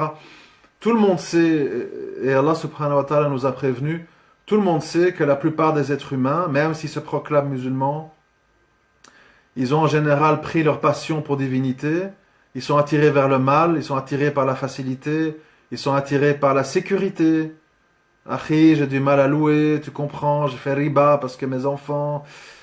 Voilà, l'humain est faible, l'humain n'aime pas souffrir, l'humain n'aime pas chercher les problèmes, ou les épreuves, la prison, être montré du doigt, et que sais-je. Et donc, évidemment, ça explique beaucoup de choses. Donc, à un moment donné, il faut des objectifs qui peuvent paraître minimalistes, mais qui ne le sont pas, parce que, rappelez-vous, la parole qui dit, à la fin des temps, pratiquer convenablement sa religion, ça sera comme tenir une braise entre ses mains. Il faut quand même méditer les paroles. Hein. Ça veut donc dire que aujourd'hui, nous sommes au début d'une époque où être musulman, même modéré, j'aime pas ce mot modéré, mais on se comprend, ça va être difficile. Ça va être difficile parce que, de nouveau, hadith de fin des temps, vous serez parmi vos proches comme une brebis chétive. Parmi vos familles, qu'est-ce que tu as Même IQSEN a dit que tu peux faire crédit. Qu'est-ce que tu as avec tes chers Google qui disent que c'est pas bien? Arrête un peu de vouloir être plus musulman qu'un musulman. Tel imam, ils ont dit que... Qui es-tu, toi? Tu connais à peine 2 sourates du Coran. Alors évidemment, on est tous blessés. On est tous humiliés. Mais ce qui devrait nous rassurer et nous donner le sourire, c'est de dire, subhanallah, je corresponds à la définition que le prophète sallam a donnée des musulmans de la fin des temps qui sont dans le bon. Brebis chétive, braise entre les mains, le bien sera le mal le bien, on va honorer les gens. Donc je veux dire, à un moment donné, il faut qu'on se dise, pour positiver la situation, alhamdoulilah, oui, j'ai encore du mal, je suis encore avec la cigarette, je prie pas toujours à l'heure, mais je suis quand même dans le bon sur l'essentiel. Alors bon, tous ces gens qui me montrent du doigt, qui m'humilient, qui me rabaissent, c'est normal. C'est l'époque qu'on vit. On sait que ça allait se passer comme ça. Mais de notre côté, quand on vit ça, il ne faut pas tomber dans l'amertume, l'agressivité, et tous des koufars, et tous des mouchriks, qui crèvent tous, de toute façon, même s'il y a une bombe en France et que ça tue des musulmans, de toute façon c'était des mauvais musulmans, c'est pas grave. Il faut pas tomber là-dedans. Il faut rester dans... il y a beaucoup d'égarés, il y a beaucoup d'ennemis d'Allah. Moi, je me bats au quotidien pour essayer de sauver les meubles et j'essaye autour de moi de transmettre la vérité de la meilleure des façons. Ça, c'est un autre débat. Et puis le résultat, il n'appartient qu'à Allah. Je veux dire, le frère, pour le rementionner, le frère Metmati, je pense que ça fait des années qu'il parle sur Tariq Ramadan et compagnie. Le résultat, il ne le connaît pas. Peut-être qu'il y a plein de gens qui se sont désavoués à cause de ces dénonciations. Je vais même aller plus loin. Allez, soyons fous. Imaginons que Metmati, il est chiite et il a de mauvaises intentions. Admettons. Il a de mauvaises intentions, je sais pas, peu importe. Mais s'il dit des choses vraies et que ça permet à des gens de se rapprocher du vrai, c'est pas mal. C'est quand même plus louable que quelqu'un qui se dit sunnite et qui embarque les gens vers le faux. Vous comprenez où je veux en venir? Donc, c'est pour ça qu'il faut arrêter avec les étiquettes. Il faut arrêter. Parce que tout le monde peut mentir. Moi, je peux vous dire, je suis un faux musulman. En fait, je suis un policier infiltré et je suis là pour vous égarer, pour semer le trouble entre vous. Peut-être c'est vrai, peut-être c'est faux, peut-être c'est à moitié vrai. Qui sait la vérité? Personne. Allah, il connaît la vérité. Moi, je peux vous dire, non, je suis un grand musulman, ceci et cela, et j'ai des projets, je fais le bien, je prie la nuit, et je donne de mon argent, zakat. Il y a peut-être que je fais rien, que c'est pas vrai tout ça. Donc, à un moment donné, ça ne sert à rien de vouloir percer les secrets des gens. Les secrets, c'est qu'Allah qui les connaît. Mais essayez de voir plutôt qui a un discours qui est le plus proche du tawhid, qui est parce que je rappelle, je l'ai souvent dit, mais je le redis, je rappelle quand même que l'islam, il est venu pour ça. C'est important de se rappeler de ça. Avant la venue du prophète, sallam, les Quraysh, ils disaient, oui, ya Allah, oui, on reconnaît qu'il y a un créateur, et nous l'adorons à travers nos statuts. On conteste pas ça. C'est pas un problème, ça. Oui, nous avons le sens de l'honneur. Oui, nous sommes hospitaliers, quand un étranger vient, on le reçoit, machin, etc. Mais Allah, il a envoyé l'islam pour un seul objectif.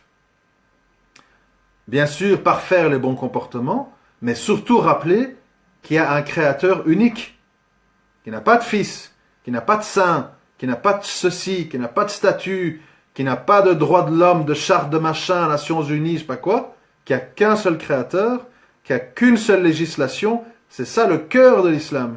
L'islam est venu pour ça. Il n'est pas venu pour dire mon hijab je le mets là ou là ou là. Ah oui mais non parce que truc Albani il a dit que machin je me désavoue de toi. Ça c'est shaitan. L'idée de base, il faut toujours se tenir à la base. La base c'est que le musulman il est pudique, homme et femme. L'homme il baisse les yeux, la femme cache ses atours. Point barre à la ligne. Après on est là, oui mais non, si c'est pas noir, ça attire les yeux, et truc. Oui mais j'ai quand même le droit de mettre du maquillage parce que ça c'est pas interdit. Et finalement on se retrouve avec des sapins de Noël avec un niqab. Et on dit bravo. Non. Baisse tes yeux ma sœur. Arrête de parler à voix haute. Arrête de claquer tes talons. Et arrête avec ton maquillage, on dirait Dalida. Je m'en fous de ton niqab. Je préfère celle avec son voile à la turque ou son bandana, qui baisse les yeux, qui parle tout bas, qui se fait discrète, qui rase les murs et qui sort un minimum. Il ne faut pas se laisser embarquer dans des faux débats. Et ça c'est le point sur lequel je donne raison au frère Metmati, c'est qu'il s'accroche quand même au cœur du problème. On ne commence pas à se perdre dans des trucs, dans ce qu'on appelle en langage occidental, les luttes de clochers. Oui, mais truc, la cloche, faut la sonner à telle heure ou telle heure. Oui, mais non, parce que... Et c'est là qu'on se perd. C'est là que Shaitan s'infiltre dans les cœurs des gens et divise tout le monde.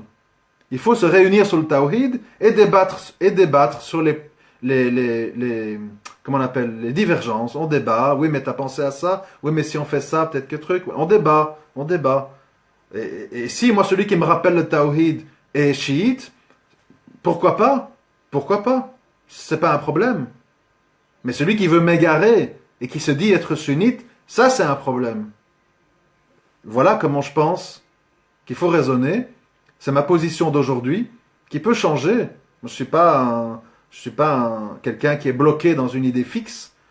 J'évolue, j'observe, j'analyse, je fais des conclusions. Et j'essaye, ce qui n'est pas facile parce que je suis un être humain. Donc je suis plein d'ingratitude, plein d'hypocrisie, plein de manquements. J'essaye d'être juste. Mais c'est pas facile. C'est une lutte quotidienne parce que notre âme nous attire vers la facilité. Allez, Mélenchon, je suis là, au secours, hein. Tu nous aides, on en a marre avec Sarkozy, Valls, Marine, on en a marre des épreuves. Au secours Mélenchon, je vote pour toi. Ah, Asselineau, fais le ménage, hein, allez, la France, truc. Non, il faut avoir le courage d'endurer, de ne pas se salir, de se mettre sur le côté et de laisser les vautours, les hyènes et les chacals se disputer les cadavres. Moi, je veux pas de viande pourrie, je ne veux que de la viande fraîche et encore quand je suis sûr de sa qualité, sinon je suis végétarien. La viande parfois est de qualité irréprochable. Sinon je vous la laisse bouffer la viande pleine d'hormones, d'antibiotiques et de pourriture entre vous. Moi j'en veux pas. Voilà comment il faut réfléchir normalement. Bon, j'arrête ici parce que je vais devenir très lassant et fatigant. Je vous remercie de m'avoir écouté. J'espère que ça sera utile, je ne sais pas. Mais en tout cas, je tiens à insister sur un point. Si vous pensez que ce que je raconte ici, moi on s'en fout, j'ai rien à vendre, je n'ai pas de livre à vendre, je ne gagne rien là-dedans. Mais si vous pensez qu'il y a un bien dans ce que j'ai raconté, qu'il y a quelque chose de juste qui peut aider à changer l'opinion d'une personne qui ne comprend pas ce qui se passe, s'il vous plaît, pas pour moi, je le dis pour l'islam, s'il vous plaît, faites l'effort de partager. Et je vous jure par Allah que c'est la vérité, vraiment, moi je m'en contrefous complètement que mes audios font 1000 vues, 2000 vues, 3000 vues. Mes audios qui ont le mieux marché, c'est sur des conneries. Franchement. C'était sur, c'était quoi le Burkini, hein, 8000 vues, et sur le gars d'extrême droite, Conversano, 12 000 vues. Là, je fais un carton. Je m'en fous. C'était des sujets pas intéressants. Les audios qui ont fait le moins de vues, c'était les plus importants. C'est comme ça, malheureusement. Plus c'est con, plus ça marche. On peut rien y faire. Mais si vous pensez qu'il y a quelque chose d'intéressant, je vous demande de faire l'effort par mail, par partage sur Facebook, par partage de liens YouTube, Twitter et autres, de partager ça. Comme ça, au moins, on pourra dire qu'on a fait ce qu'on a pu. Voilà, comme on dit, on jette une bouteille à la mer, et puis c'est Allah qui change les cœurs. Voilà. J'espère ne pas avoir été mal compris. Je sais que ma position n'est pas facile parce que ça demande réflexion, ça demande un peu de réflexion, donc c'est pas toujours facile. Mais c'est ma position actuelle, je la défends, et j'espère que c'est utile, Inch'Allah. Portez-vous bien, et surtout, dimanche, restez chez vous et assistez au spectacle dans le Tawhid et dans le désaveu du shirk sous toutes ses formes. Inch'Allah. Assalamu alaikum wa rahmatullah wa barakatuh.